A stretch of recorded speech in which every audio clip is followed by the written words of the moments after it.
having an illicit conversation. It must have been about the Hillary Clinton investigation, and that was wrong. So you're raising such an important point here, which is that while there are critiques of Donald Trump that allege that he is not that informed or not that good at this, your concern was that he might be very informed and trying to cultivate you or involve you in something that you viewed as potentially improper. Yeah, I have come to that conclusion over time in the months since, but in that moment, we actually considered, and it sounds not as crazy as it did back then, because now we know about Michael Cohen recording the president and Omarosa recording the president. We considered, and we have this competing... You considered what? Taping the president in that phone call. You considered recording the president if you had called him back? Yeah, because I wanted to make sure, because I had a certain amount of mistrust, it was an odd phone call to be making.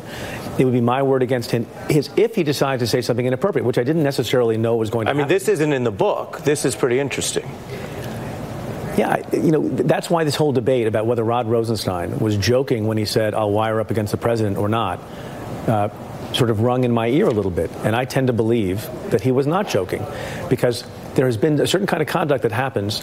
And when you're used to seeing someone, tell untruths about what happens in a conversation, and you care about your own integrity. I didn't want anybody to say, you had some side conversation with the President of the United States. So we didn't do that ultimately. We thought that was a bridge too far. We talked about it for 5 minutes. But on that point, you and your deputy, June Kim, and other sort of nonpartisan prosecutor experts viewed that as a potentially acceptable way to guard against an improper contact had you gone forward with the call. Would you need legal authority to do that? You put a lot of qualifiers in that. It's something we discussed and talked about, did not think it was appropriate, did not think it was the right thing to do. But when Rod Rosenstein discussed that in a meeting, your point is that is the kind of thing that you think prosecutors can legitimately discuss?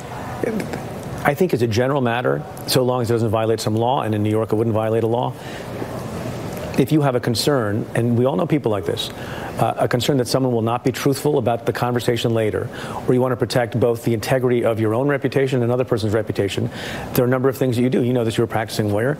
You either take contemporaneous notes, as we know that virtually everyone who's dealt with the president does, or you think about a recording.